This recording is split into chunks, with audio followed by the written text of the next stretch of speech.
Hi ഇസ്മി friends, എല്ലാവർക്കും black ടോളിയോട് ചാനലിൻ്റെ പുതിയ വീഡിയോയിലേക്ക് സ്വാഗതം. എന്തുണ്ട് വിശേഷങ്ങൾ? എല്ലാവർക്കും സുഖമല്ലേ? എല്ലാവരും ഹാപ്പി അല്ലേ? ഹാപ്പി ആയിട്ടിരിക്കുക. Anything app life first go on always പോസിറ്റീവായി. കേരളത്തിലെ കാലാവസ്ഥയിൽ വലിയ രീതിയിലുള്ള മാറ്റങ്ങളാണ് വന്നുകൊണ്ടിരിക്കുന്നതെന്ന് പറയാം. കാരണം ഇപ്പോൾ UV ഇൻഡെക്സ്, അതായത് അൾട്രാവയലറ്റ് സൂചിക വെച്ച് നോക്കുമ്പോൾ കേരളത്തിലെ UV ഇൻഡെക്സ് എന്ന് പറയുന്ന അപകടകരമായ രീതിയിലാണ് ഇപ്പോൾ പോയിക്കൊണ്ടിരിക്കുന്നത്. 3 ജില്ലകളിലാണ് റെഡ് അലർട്ട് ഇപ്പോൾ പ്രഖ്യാപിച്ചിട്ടുള്ളത്. അതായത് ചൂട് കൂടുതൽ, അതായത് UV ഇൻഡെക്സ് അൾട്രാവയലറ്റ് രശ്മികൾ ഏറ്റവും കൂടുതൽ ഏൽക്കാൻ സാധ്യതയുള്ള 3 ജില്ലകൾ, അതായത് പാലക്കാട്, മലപ്പുറം, ഇടുക്കി ജില്ലകളിലാണ് ഇപ്പോൾ റെഡ് അലർട്ട് പ്രഖ്യാപിച്ചിട്ടുള്ളത്. അതായത് UV ഇൻഡെക്സ് 11 വരികയാണെങ്കിലാണ് അപകടം, അല്ലെങ്കിൽ അൾട്രാവയലറ്റ് രശ്മികൾ അതിൻ്റെ തോതെന്ന് പറയുന്ന 11 അതിൽ വരികയാണെങ്കിലാണ് അപകടമായ അല്ലെങ്കിൽ റെഡ് അലർട്ട് പ്രഖ്യാപിക്കുക. 11 തൊട്ട് മുകളിലേക്കാണ് റെഡ് അലർട്ട് പ്രഖ്യാപിക്കുന്നത്. അതോടൊപ്പം 8 to 10 ആണെങ്കിൽ ഓറഞ്ച് അലർട്ടും 6 to 7 ആണെങ്കിൽ യെല്ലോ അലർട്ടുമാണ് പ്രഖ്യാപിക്കുന്നത്.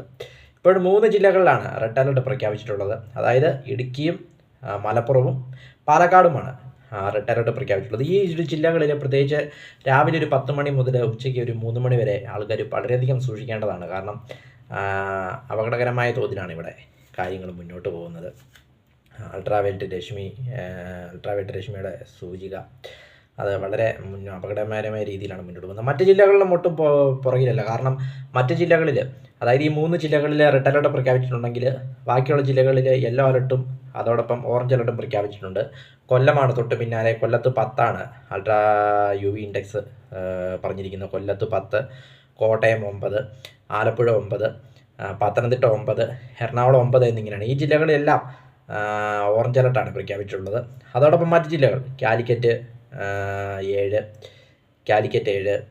കണ്ണൂർ 6, തൃശ്ശൂർ 6 എന്നിങ്ങനെയാണ് മറ്റ് ജില്ലകളിലെ അതിൻ്റെ സൂചികയുടെ തോതെന്ന് പറയുന്നത്. അങ്ങനെ നോക്കുമ്പോൾ ഏറ്റവും കുറവ് വന്നിരിക്കുന്നത് കാസർഗോഡാണ്. കാസർഗോഡ് 5 ഇതിൻ്റെ ഏറ്റവും കുറവ് വന്നിരിക്കുന്നത് കാസർഗോഡാണ്. അപ്പോൾ ഇപ്പോൾ ഏറ്റവും കൂടുതലുള്ളത് പാലക്കാടും മലപ്പുറത്തും ഇടുക്കിയിലുമാണെന്ന് പറയാം. തൊട്ട് പിന്നാലെ കൊല്ലവും എറണാകുളവും കൊല്ലവും എറണാകുളം ആലപ്പുഴയൊക്കെ തൊട്ട് പിന്നാലെ ഉണ്ട്. അങ്ങനെ കേരളത്തിലെ ജില്ലകൾ തിരിച്ചു നോക്കുന്ന കണക്കുകൾ ഇപ്രകാരമാണ്.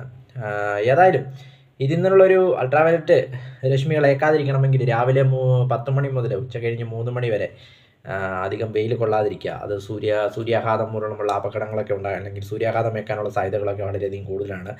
ഇഷ്ടംപോലെ വെള്ളം കുടിക്കുക. ദാഹമില്ലെങ്കിലും വെള്ളം കുടിച്ചുകൊണ്ടിരിക്കുക. ഇല്ലെങ്കിൽ ത്വക്ക് സംബന്ധമായ അസുഖങ്ങൾ, നേത്ര സംബന്ധമായ അസുഖങ്ങളൊക്കെ നമുക്ക് പെട്ടെന്ന് പിടിപെടുവാനായിട്ടുള്ള ചാൻസുകളെല്ലാം ഉണ്ട്. ധാരാളം വെള്ളം കുടിക്കണം. നിർജ്ജലീകരണമൊക്കെ ഉണ്ടാകാനുള്ള ചാൻസ് ഉണ്ട്. അതുകൊണ്ട് തന്നെ ധാരാളം വെള്ളം കുടിക്കുക. ചായ, കാപ്പി, ശീതളപാനീയങ്ങളൊക്കെ ഈ സമയത്ത് ഒഴിവാക്കിയിട്ട് നല്ല ശുദ്ധജലം തന്നെ നല്ല രീതിയിൽ കുടിക്കുക. ദാഹമില്ലെങ്കിലും കുടിച്ചുകൊണ്ടിരിക്കുക. അങ്ങനെയാണെങ്കിൽ നമുക്ക് ഈ വെയിലിനെയൊക്കെ പ്രതിരോധിക്കുവാനായിട്ട് സാധിക്കുകയുള്ളൂ.